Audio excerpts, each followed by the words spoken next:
Shuhei will keep his draw. Land from Paulo. No first turn plays for either player.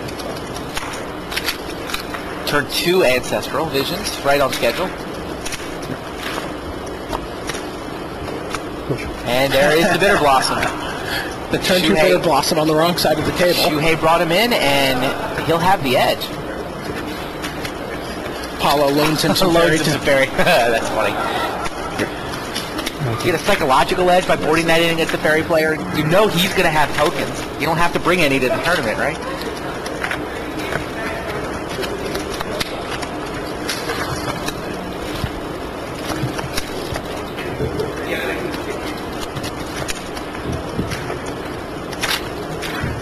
There's no way in Paulo's deck to actually get that Bitter Blossom off the table, right?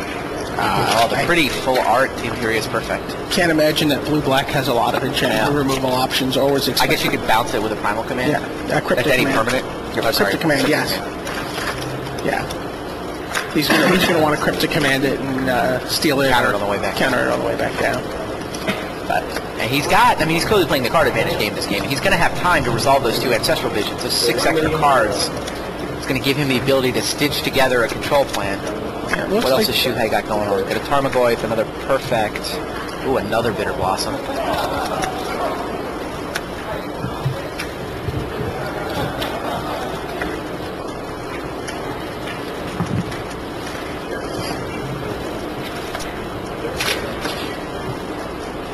A quick update on the back table. Looks like Charles Gindy has gone up a game on Nico Boni. Bunch of creatures on both sides of the table. Gindy had a big Profane command to get his through. So Charles Gindy up 1-0 on Nico Boni. Sounds about the way Gindy called it. He felt like he was he had a slight edge game 1, but he felt like he was disadvantaged coming down. Tarmogoyf attempted, but the command will counter the Tarmogoyf and bounce the Perfect. Thank you. Fairy token crunches in for 1.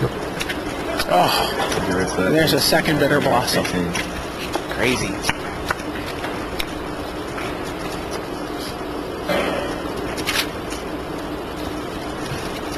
Tremble in Paulo's hands there. He was counting on those Damnations doing something for him in the games 2 through 5. And so Paulo, welcome to your opponent's nightmares. This is how your opponents have felt over the course of the tournament as the double Blizzard Bitter Blossom shuts down all of their action. There's a Razormane Mastercore. Razormane Mastercore. Something to do with all that card advantage that's coming up over the next couple turns. Yeah, I suppose, but that is not a good fight against double fairies every turn. And maybe this is why Shuhei has just had such a dominating performance against fairies throughout this throughout his day 2. Because he can draw double Bitter Blossom? Yeah. He can draw double Bitter Blossom every game. He should have just played fairies. Civic Wayfinder. Civic Wayfinder for the island, Cyanabuna. And a Tarmogoyf. All right. Look at the... 1 Ancestral is going to resolve for Paulo here. He's going to get to draw 3. Difference in body language between the 2 players. A little snap and point from from Shuhei. A little bit of a tremble from Paulo. Paulo's got a Razormane Mastercore to resolve here. Discard a card to keep it around, then he gets to pick off one of those creatures. Oh. Got to be thinking about blowing a Damnation too at some point. No, he lets the Mastercore go. Okay, I think it's Damnation time. The other Ancestral suspends down to 1. Takes 1 from an Underground River, and Shuhei doesn't even waste any time. Yeah, discards from it up. River appears, shows him, I think, a Mistbind click. Yeah, Paulo wants to keep up Runestack mana here.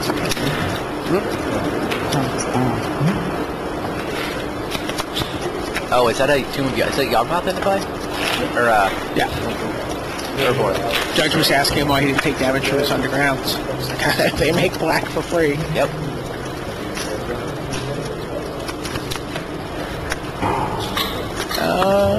Smells like Foxy's. Yep.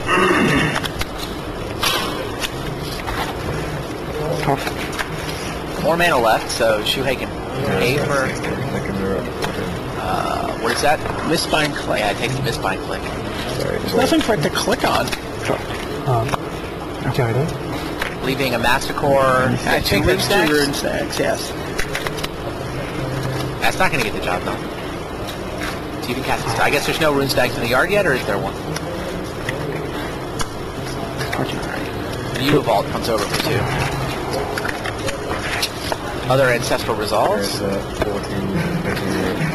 Can you imagine talking about a match where you say ancestral resolves twice, and the person it resolves for might not win?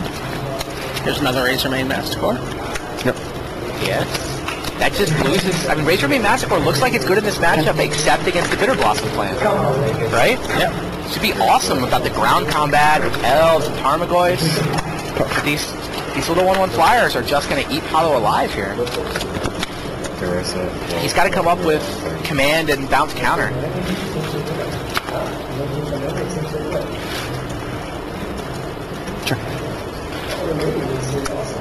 I mean, it's too late for Bitter Blossoms of his own to cancel them out, right? Right. Doesn't have the life total to play with. He's too far behind on board. Discards a rune snag. Yeah, picks off the perfect.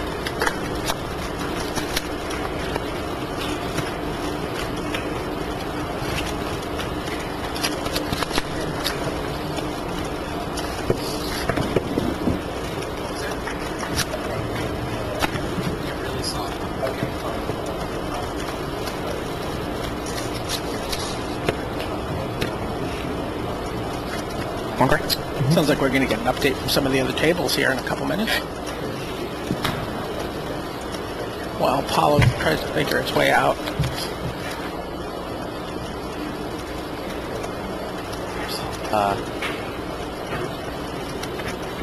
I just did it.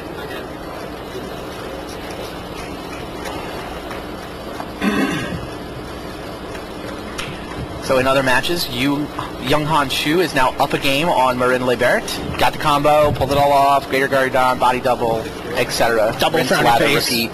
Yeah, the double frowny face from Lebert. He's down a game now. Bruce and Mahara are still embroiled in game 1. Mahara did steal a Snake River Guide with the Sower of Temptation. But... And as we mentioned before, Gindy's up a game on Boney. There's a Mutavault go from Paulo. Yeah, he's got the ground under control with that Masticore. But I mean, you see, even Shuhei, this is why he takes Mistbind Click, even though there was nothing for it to click on. He just doesn't want there to be a flying blocker. Right. Like, have your Masticores. Fine. I'm just going to attack the in ground air. is yours. It's really weird that the Elf deck is losing on the ground and the Fairy deck is going to lose the game in the air. But that looks like exactly what we're seeing. What is it, 8-8 now? Is there a race back scenario for Paulo here? I mean, have those Bitter Blossoms taken enough life away from Shuhei that... Tap all your guys and bounce Mutava. Yes, there is. This might be the game right here. There's still a Treetop Village to block. He can activate a couple of Mutavaults. He only has to deal 6. Only has to deal 6, is true.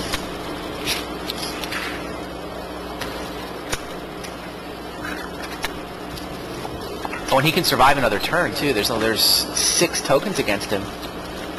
Wow, Paulo has set this whole thing up, hasn't he? 6 tokens and a Treetop, though. Oh, but Treetop has to block. And Treetop has to block specifically Mastercore, right? Isn't it a forced block? If he takes 2 Mutavaults, if he takes 2 Mutavaults down to 4, then he does not. If he takes a Masticore hit, he'll take 7 damage. He has to block Masticore. Right.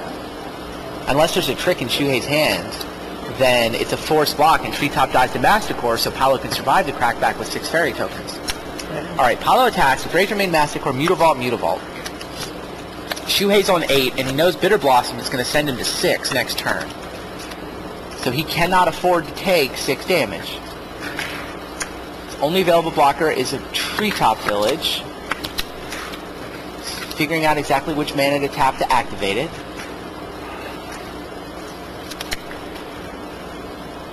I mean, another command here from Paulo is game, right? Yes. Shuhei activates the Treetop. Does he get to block with it? Looks like it.